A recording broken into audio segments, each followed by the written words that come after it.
let's begin with Genesis 15 and verse 7. Commençons avec Genèse 15 et le verset 7. Here God is revealing himself again to Avram. Ici, l'Éternel se révèle encore une fois à Abraham. And he said unto him, that is God speaking to Avram, Et il lui dit encore, ici c'est Dieu qui parle à Abraham. I am the Lord who brought you out from Ur of the Kasdim. Je suis l'Éternel qui t'ai fait sortir d'Ur en Chaldée. Now, this word, which means to bring out, Ce mot ici qui veut dire faire sortir, is the same word that is derived the Exodus. c'est le même mot qui est dérivé dans le passage d'Exode. This word hints to redemption. Et ce mot cible la rédemption. Redemption brings about a change. La rédemption apporte un changement. And God is showing Avram Et ici, Dieu montre à Abraham that through him, he's going to bring a change in this world. qu'au travers de lui, Dieu allait amener un changement au monde entier. Now, the second part of verse 7. Maintenant, la deuxième partie du verset 7. He says, to give to you the land, this land, for an inheritance. Il dit, pour te donner en possession ce pays. We'll learn at the end of our study what land we're speaking of.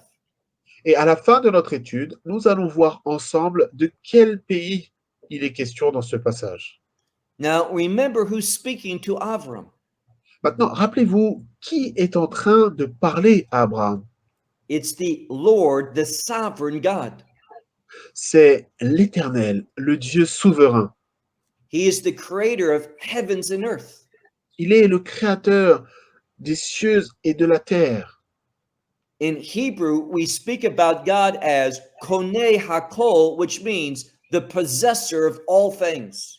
En hébreu, nous parlons de Dieu comme étant le Koné Hakol, ça veut dire celui qui possède toutes choses. All things belong to him.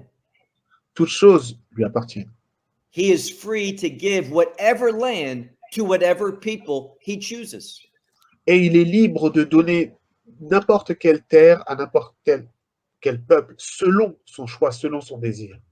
Now, remember the context at the beginning of verse 7. Maintenant, rappelez-vous du contexte au début du verset 7. That word that hints towards redemption. Ce mot qui pointe vers la rédemption. And now we see the connection between redemption and the land of Israel. Et maintenant, nous voyons le lien qui existe entre la rédemption et la terre d'Israël. And not just the land of Israel, but God giving it to the seed of Abraham. Et donc pas seulement la terre d'Israël, mais le fait que Dieu a donné cette terre à la semence d'Abraham. Now, verse 8. Maintenant, le verset 9. Le verset 8, pardon. And he said, Et il dit, this is Avram speaking to God. et ici c'est Abraham qui répond à Dieu. And he says, Lord God, with what will I know that I shall inherit it? Et il dit, Seigneur éternel, à quoi connaîtrai-je que je le posséderai? Now, at this time, Avram hasn't seen the land. Et à ce moment précis, Abraham n'a pas encore vu le pays. But he knows that there are many nations that dwell in this promised land. Mais il sait qu'il y a beaucoup de nations qui demeurent dans cette terre. Therefore, Abraham wants to see evidence. C'est pourquoi Abraham souhaite voir des preuves. And this evidence is going to be a covenant. Et ces preuves vont servir d'alliance. Ces signes vont servir d'alliance. You see, through a covenant, God obligates himself with his word. Et au travers d'une alliance, Dieu va s'obliger d'accomplir sa parole. Look at verse 9. Regardez au verset 9. Now God once more is speaking to Avram. Et encore une fois, l'Éternel va parler à Abraham. And he said to him, take for yourself a calf of 3 years, Et l'Éternel lui dit, prends une génisse de 3 ans, and a goat of 3 years, une chèvre de 3 ans, and a ram of 3 years, un bélier de 3 ans, and also a dove and a young chick. une tourterelle et une jeune colombe. Now, all the other animals here are full grown. Et tous les autres animaux sont pleinement matures. They are mature. Ils sont pleinement matures. But we see that last bird that's mentioned is very young. Mais nous voyons que le dernier oiseau qui est mentionné est très jeune. Now, this is where Judaism and the Bible differ. C'est là où il y a une différence entre la Bible et le judaïsme. See, Judaism sees significance in these animals. Le judaïsme voit ces animaux comme très importants. Now, remember, we're speaking about God's plan of redemption. Et rappelez-vous, nous parlons ici du plan rédempteur de Dieu. And redemption is the solution for galut. Et la rédemption, c'est la solution à l'exil. And these animals, according to the rabbis, represent different exiles. Et selon les rabbins, ces animaux qui sont mentionnés dans ce verset représentent différents exils. We see that they speak about the Edomite exile through the Romans. Et nous voyons qu'ils parlent de l'exil d'Édom au travers des Romains, Also, the exile with the Medes and the Persians. nous voyons aussi qu'ils parlent de l'exil des Perses et des Mèdes, Also, the Greeks and the Babylonians. et également les Grecs et les Babyloniens. And therefore, Judaism sees this. Et c'est pourquoi le judaïsme le voit comme cela, That God is promising redemption. que Dieu promet la rédemption. But before that final redemption comes, Mais avant que cette rédemption finale arrive, that Israel is going to have to pass through these exiles. Israël devra passer au travers de ces différents exils. The one in Babylon, the Medes and the Persians, the Greeks and the Romans. Celui dans l'exil de Babylone, l'exil des Perses et des Mèdes, l'exil des Grecs, l'exil des Romains. Now, verse 10. Maintenant, le verset 10. And he took for himself all of these. Abraham prit tous ces animaux. So Abraham took these animals Abraham a pris tous ces animaux and he cut them in the middle, et les coupa par le milieu, from the top unto the bottom. de haut en bas. And he set each part that he cut against its neighbor, meaning one half in front of the other half. Et mit chaque morceau l'un vis-à-vis de l'autre. Now, this has to do with the first three animals mentioned. Et cela est connecté aux 3 premiers animaux qui sont mentionnés. That female cow, La génisse, that goat, and that ram. la chèvre et l'agneau. But notice what it says at the end of verse 10. Mais regardez ce qui est dit ici, à la fin du verset 10. But the bird he did not cut. Mais les oiseaux, il ne les partagea point. Now, we see that the rabbis speak about these two birds. Ici, nous voyons que les rabbins parlent de ces 2 oiseaux, The dove and this very young bird. la jeune colombe et l'autre oiseau. They say that this bird is representative of the children of Ishmael. Et ils disent que cet oiseau représente les enfants d'Ismaël. And the very young bird speaks of Israel. Et la jeune colombe parle d'Israël. They are not going to be divided, Et qu'ils ne seront pas divisés, but the dove and the young bird will be one, mais come que, together. mais que ces deux oiseaux seront ensemble, qui viendront ensemble. Now, let me ask you a question. Permettez-moi de vous poser une question. Is there anything in the Bible Est-ce qu'il y a quelque chose dans la Bible that tells us that we should understand these animals as nations? Est-ce qu'il y a quelque chose dans la Bible qui nous indique que nous devons voir ces animaux comme représentants des nations?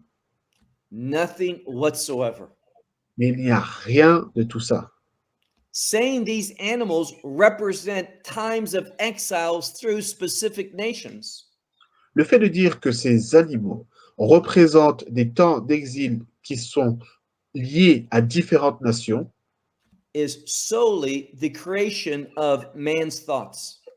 est seulement le résultat des imaginations des hommes. And God's revelations are not bound in the thoughts of man. Mais la révélation de Dieu n'est pas liée aux pensées des hommes. God's revelation comes through the scripture, what the scripture teaches. La révélation de Dieu provient des Écritures et de ce que disent les Écritures. All we see here is that the number 3 is significant. Tout ce que nous voyons dans le verset que nous avons lu, c'est que le chiffre 3 est très important. Remember, the first 3 animals were all 3 years of age. Rappelez-vous, les 3 premiers animaux avaient tous 3 ans. The first 3 are animals of sacrifice. Les 3 premiers animaux sont des animaux qui étaient utilisés pour les sacrifices. The number 3 is for the purpose of revealing something, documenting something. Le chiffre 3 est ici pour nous indiquer qu'il va y avoir une révélation. Il est là pour marquer une révélation ou pour venir documenter quelque chose. When we look at birds in the scripture, Lorsque nous regardons les oiseaux dans les Écritures, birds speak about that which is supernatural les oiseaux nous parlent de ce qui est surnaturel, because they fly in the sky. parce qu'ils volent dans les ciels. They are above nature. Ils sont au-dessus de la nature. So in this account of this covenant being made, Donc ici, dans ce récit de cette alliance qui est en train d'être faite entre Abraham et Dieu, we see death, but also something that's going to be supernatural. nous voyons qu'il est question de mort, mais nous voyons aussi qu'il y a quelque chose de surnaturel. When we speak about death and something supernatural, what comes into your mind? Lorsque nous parlons de la mort et nous parlons de ce qui est surnaturel, qu'est-ce qu'il vient dans votre pensée? And the answer is resurrection. La réponse, c'est la résurrection. Resurrection is connected to redemption. La résurrection est connectée à la rédemption. Now look at verse 11. Maintenant, regardons au verset 11. Something interesting happens in verse 11. Il y a quelque chose d'intéressant qui se passe au verset 11. As Abraham sacrificed and divided in half these first 3 animals. Tandis qu'Abraham est en train de sacrifier et qu'il est en train de couper, de partager en deux ces animaux, It tells us that a large bird, a hawk or an eagle, came down upon the dead bodies of the other animals. il nous est dit ici au verset 11 que les oiseaux de proie s'abattirent sur les cadavres. And Abraham, he drove them away. Et Abraham les chassa. In other words, Abraham wanted to preserve this covenant. Et en d'autres termes, nous pouvons dire qu'Abraham voulait préserver cette alliance.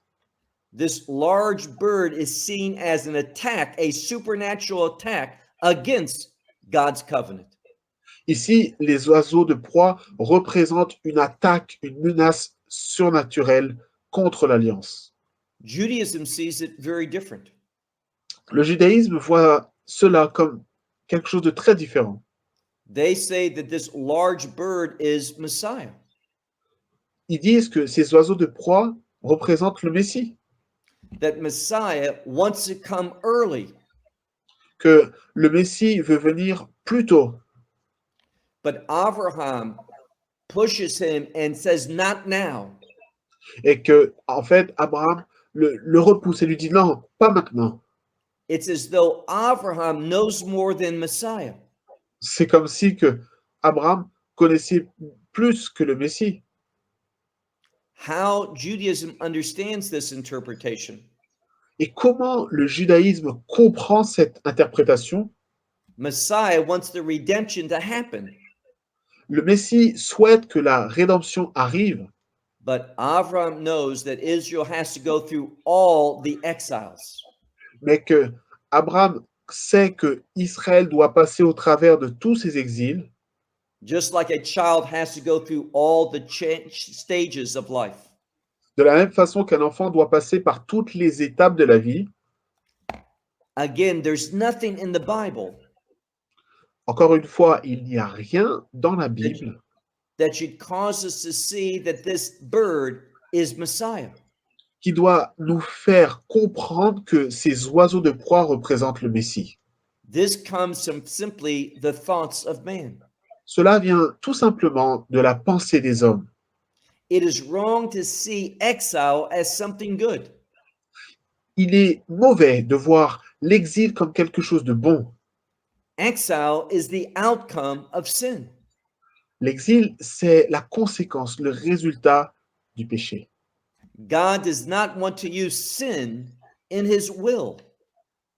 Dieu ne veut pas utiliser le péché dans sa volonté, Sin attacks the will of God, mais le péché attaque la volonté de Dieu. but God is able to overcome the consequences of sin. Mais Dieu est capable de prendre la victoire sur les conséquences du péché. That's what Messiah does. C'est ce que fait le Messie. Paul teaches this in Romans 5. Dans Romains 5, c'est ce que Paul enseigne.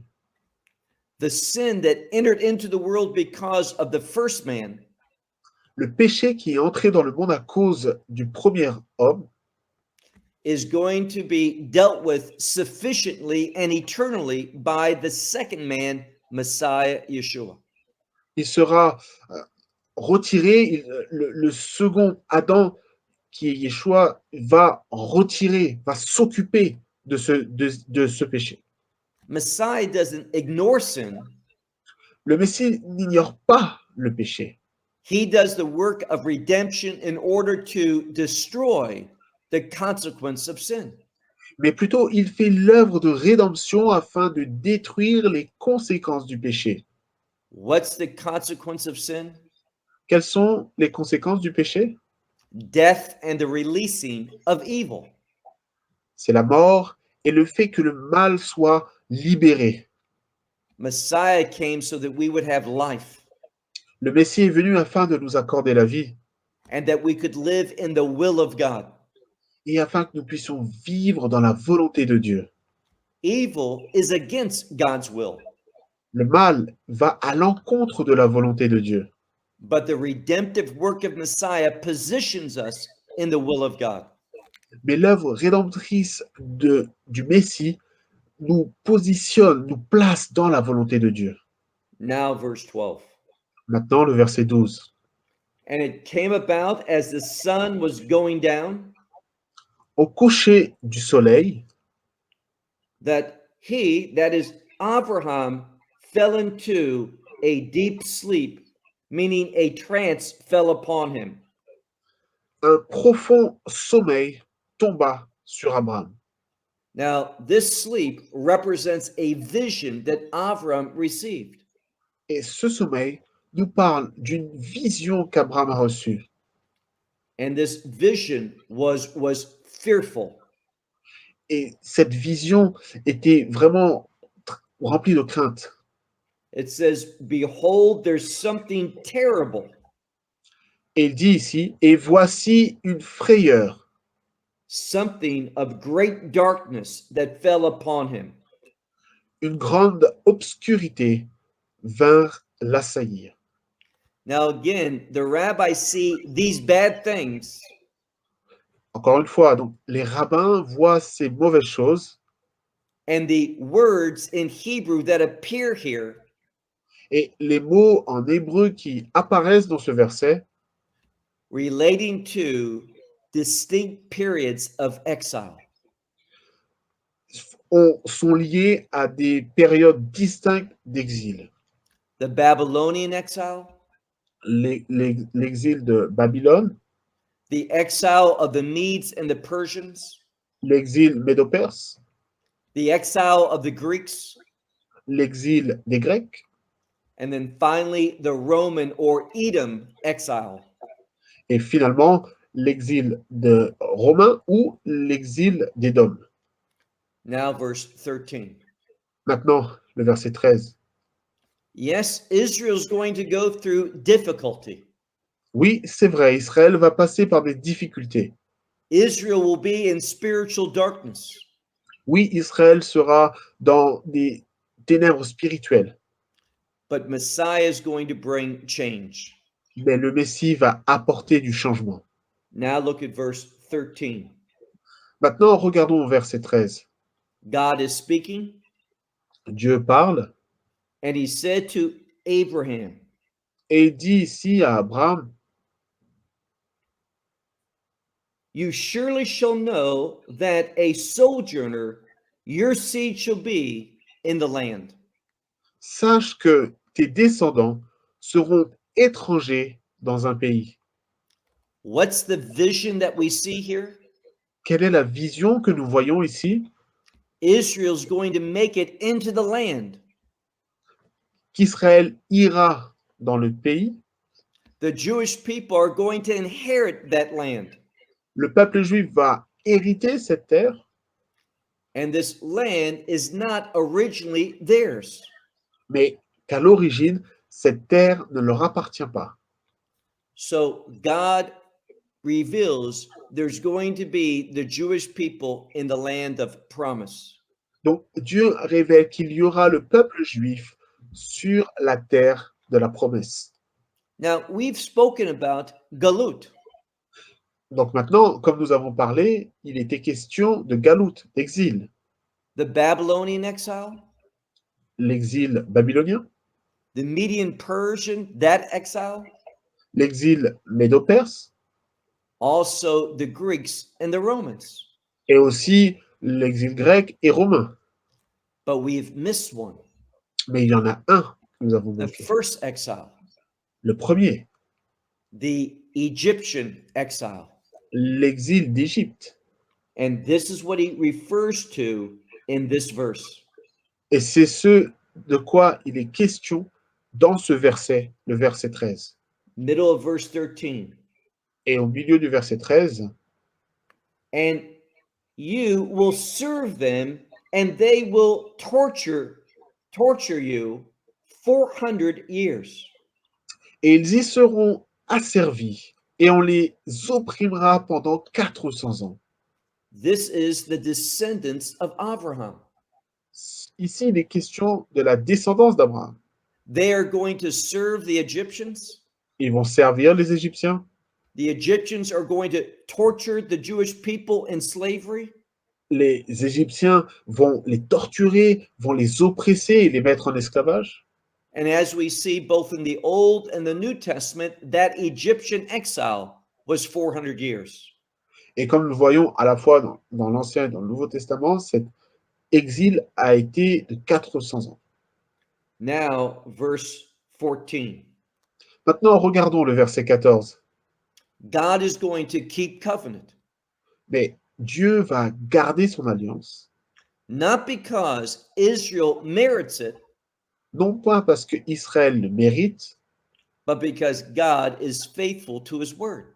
parce que Dieu est fidèle vis-à-vis de sa parole. It says, and also the nation which they will serve, I will judge, and afterwards they shall go forth with great possession. Mais je jugerai la nation à laquelle ils seront asservis, et ils sortiront ensuite avec de grandes richesses. If you read the book of Exodus, Si vous lisez le livre de l'Exode, what does the book of Exodus say that caused God to redeem Israel out of Egypt?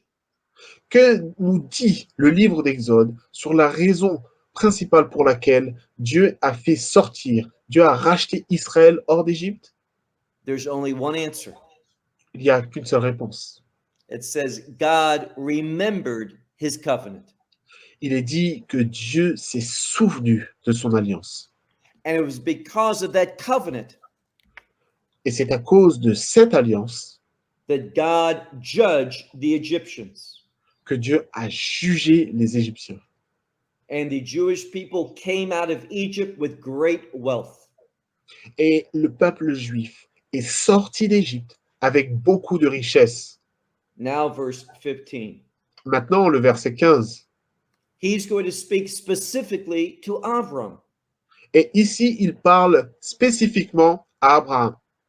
He says, "And you shall go to your fathers in peace." Et il dit, toi, tu iras en paix vers tes pères. That is a Hebrew idiom for dying. Ici, c'est une expression idiomatique hébraïque qui nous parle de la mort, du fait de mourir. And you will be buried at an old age. Et tu seras enterré après une heureuse vieillesse. Verse 16. Le verset 16. Once again, God's going to speak about redemption. Et encore une fois, Dieu va nous parler de rédemption. The people were in Egypt, Le peuple était en Égypte, but notice what it says in verse 16. mais regardez ce qu'il dit au verset 16.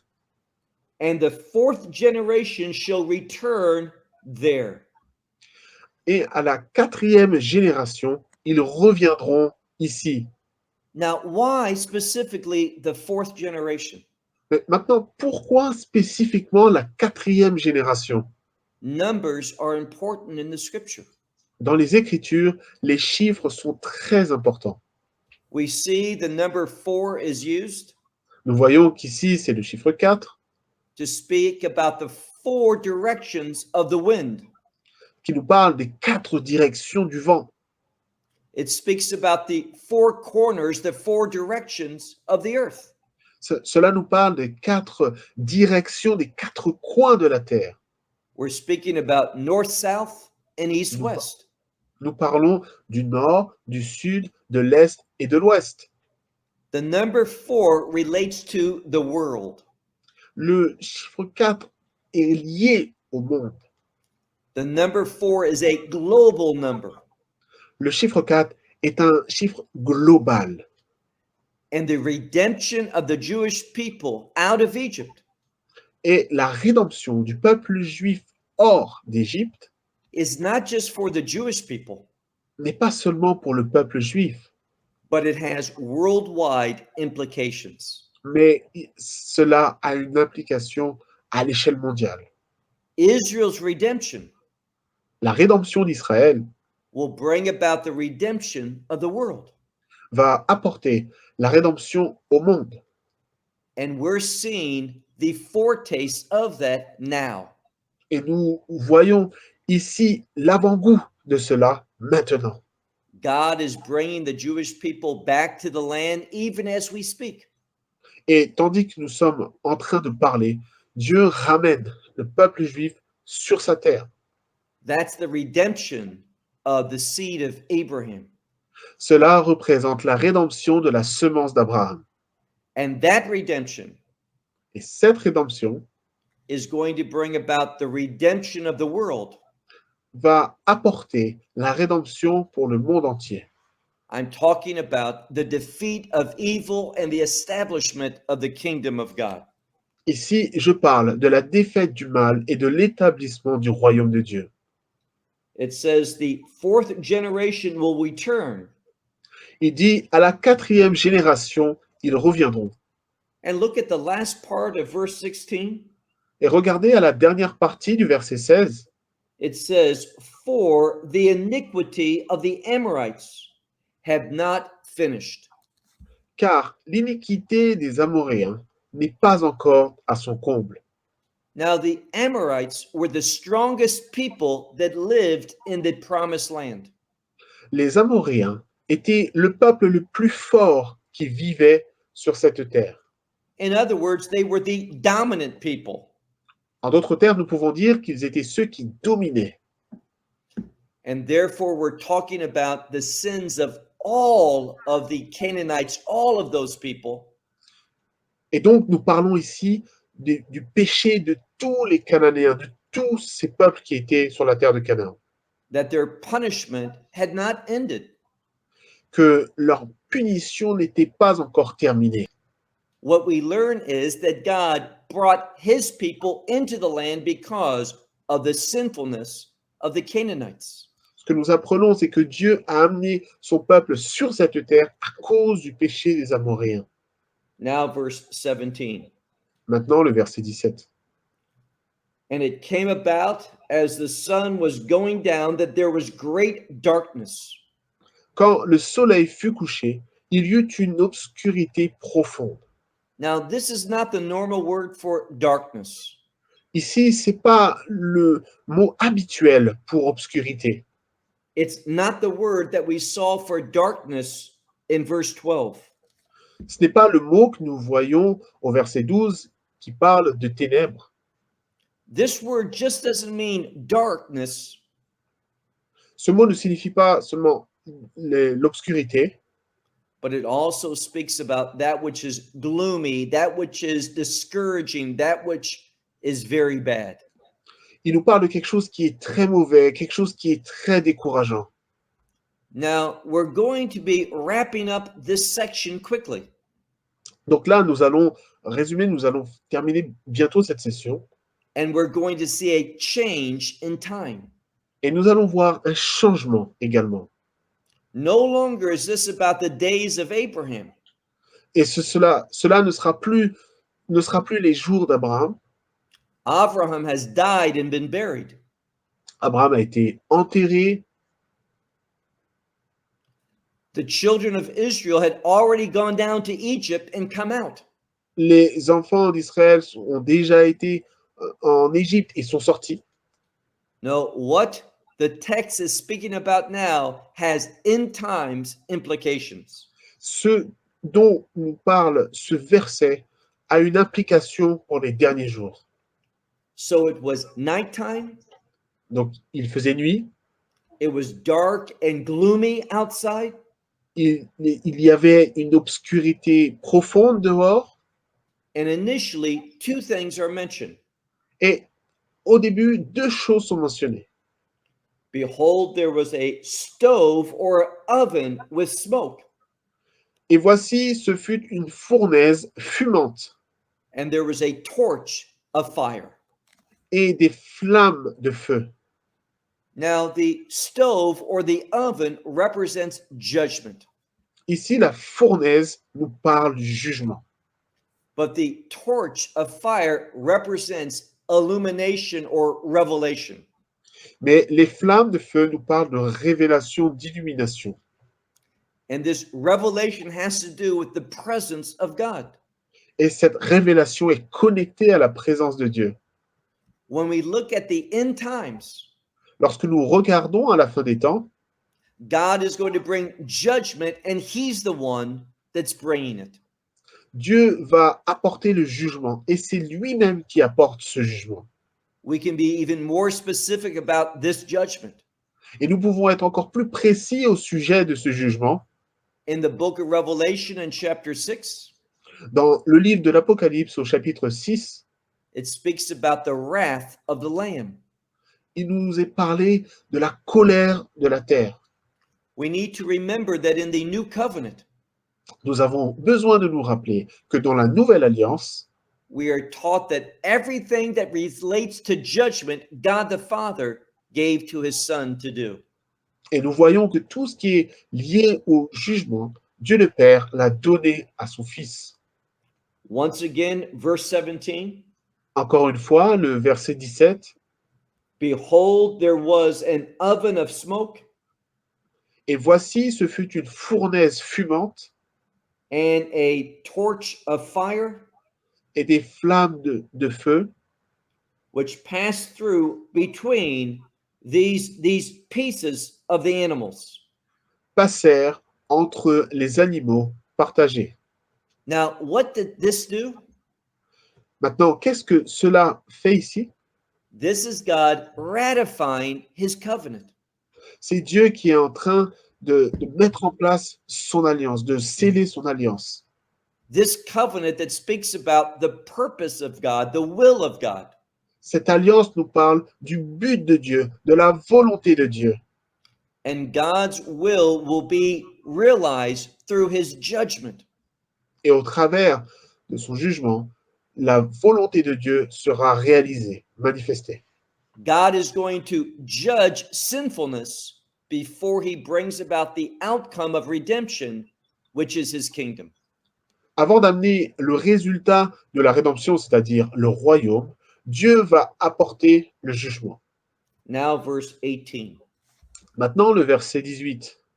In verse 18, it begins with a familiar expression. Et au verset 18, le verset commence avec une expression qui est familière. In Hebrew, it's Beyom Hahu. En hébreu, c'est Bayom Ahu. That means it came about on that day. Cela signifie en ces jours-là. And that day always speaks of judgment day. Et cette expression nous parle toujours du jour du jugement. He says, on that day, the Lord cut or made a covenant with Abraham, saying, Il est dit ici, en ce jour-là, l'Éternel fit alliance avec Abraham et dit. we're speaking about that covenant with Abraham. Et ici, nous parlons de cette alliance avec Abraham And the outcome of it. et le résultat. Now, what was the reason why Avram asked for this proof, this evidence of God's promise? Et maintenant, pour quelle raison Abraham a-t-il demandé des signes, a-t-il demandé des preuves de cette alliance? What was the reason for this covenant being made? Quelle était la raison pour laquelle cette alliance a été mise en place? Well, we saw it in verse 7. Et au verset 7, nous l'avons vu. God says, I'm going to bring you out, which is a term of redemption. Et Dieu a dit au verset 7 que je vais vous faire sortir. Et ce terme est connecté à la rédemption. And this redemption has a purpose, Et cette rédemption a un but. to give to you the land, this land, for an inheritance. Et le but, c'est le fait de donner cette terre, ce pays, comme héritage. What are we learning? Qu'apprenons-nous ici? God's promise of redemption. La promesse de Dieu concernant la rédemption. Redemption relates to the establishment of the kingdom. La rédemption est connectée à l'établissement du royaume.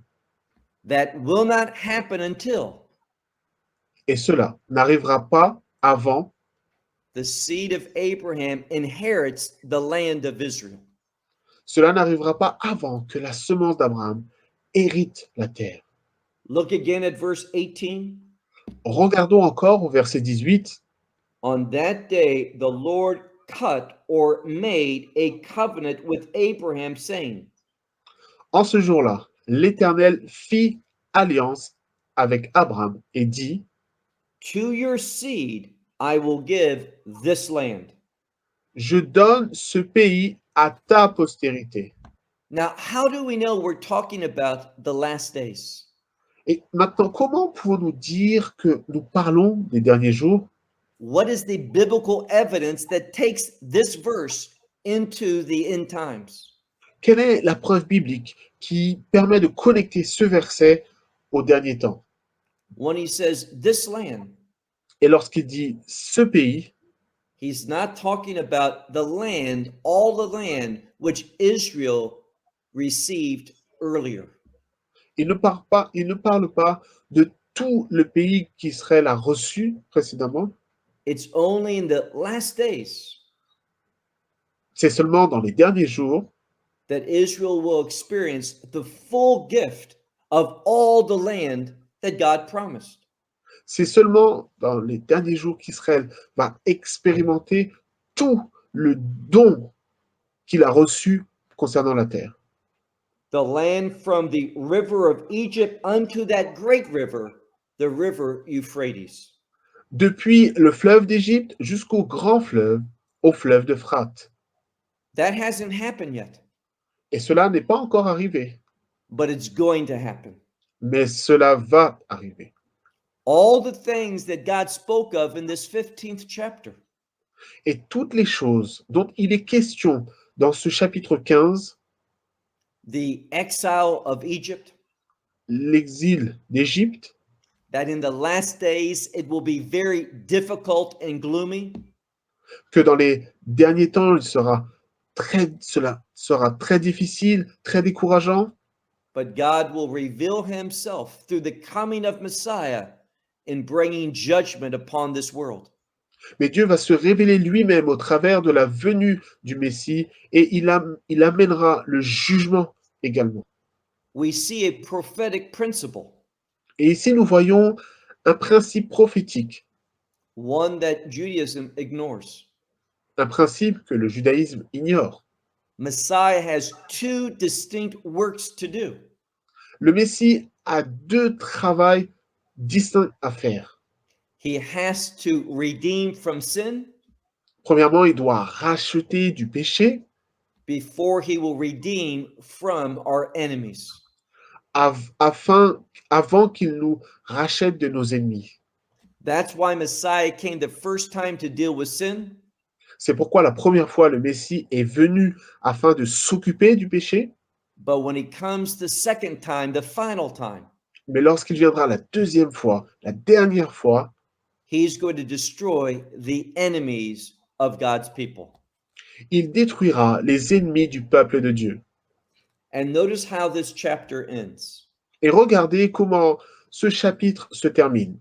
He talks about those nations that inhabit the land that he gave to the Jewish people. Il parle des nations qui habitaient dans le pays qu'il a donné au peuple juif. And I'm going to ask Willie if he would read from verses 19 through the end of this chapter. Et nous allons lire à partir du verset 19 jusqu'à la fin du chapitre. Le pays des Kéniens, des Kénisiens et des Cadmoniens, des Hétiens, des Phérésiens et des Raphaïm, des Amoréens, des Cananéens, des Girgasiens et des Jébusiens. Now, this is unique. Et ici, c'est très spécial, très unique. Sometimes we see 6, 7, or 8 nations listed. Parfois, il est question de 6, 7 nations qui sont mentionnées, But here we see 10 nations mentioned. mais ici, nous voyons qu'il y a 10 nations qui sont mentionnées. 10 is the number of completion. 10, c'est le nombre qui nous parle de ce qui est complet. It's a number of fullness or in its entirety. C'est un nombre qui nous parle de plénitude, qui nous parle de ce qui est entier, complet. These last few verses speaks about God's judgment of the enemy. Ces derniers versets nous parlent du jugement de Dieu sur l'ennemi. And it's only after the judgment of the enemy C'est seulement après du jugement sur l'ennemi that the kingdom will be established. que le royaume sera établi. This covenant that God made with Abraham in this passage Dans ce passage, cette alliance que Dieu a établie avec Abraham prophesies all the things that Israel's going to go through. prophétise sur tout ce sur quoi Israël va passer. And we also see what's happening in our day. Et nous voyons également ce qui se passe dans nos jours. God manifesting his faithfulness Dieu manifeste sa fidélité to bring the people back to the land. pour ramener le peuple sur la terre. Even in the midst of this so-called pandemic, Et même au milieu de cette soi-disant pandémie, this is not stopping God. cela n'arrête pas Dieu. Every day, more and more Jewish people are coming to the land of Israel. Et chaque jour, il y a de plus en plus de personnes qui reviennent sur la terre d'Israël. Not as tourists, Non pas comme des touristes, but as new citizens. mais comme des nouveaux citoyens. God is showing his faithfulness Dieu est en train de montrer sa fidélité by bringing the people out of Galut en faisant sortir le peuple de l'exil and showing them the foretaste of redemption by dwelling in the land. et en leur donnant un avant-goût de la rédemption, en leur faisant demeurer, en les faisant demeurer sur la terre. Our God is faithful. Notre Dieu est fidèle. Are you faithful? Êtes-vous fidèle? If you want to be faithful to him, Si vous souhaitez être fidèle envers Dieu, submit to his word. vous devez vous soumettre à sa parole. Understand prophecy and expect it to be fulfilled. Il faut comprendre les prophéties et s'attendre à ce qu'elles s'accomplissent. Prophecy tells us how the kingdom will be established Les prophéties nous disent comment le royaume sera établi, so that we can be obedient servants afin que nous soyons des serviteurs qui obéissent, and not just believing the truth, but demonstrating the truth through our actions. et non pas seulement croire dans la vérité, mais de démontrer, de pratiquer la vérité au travers de nos actions. When God looks to your life, Lorsque Dieu regarde à votre vie, does he see faithful obedience? est-ce qu'il voit une obéissance fidèle? I hope he does. J'espère qu'il le voit. We all need to repent and obey scriptural truth. Nous avons tous besoin de nous repentir et d'obéir aux vérités de la Bible. Well, I'll close with that. Until next time, shalom from Israel. Je vais terminer sur ces paroles et jusqu'à la prochaine fois. Shalom d'Israël.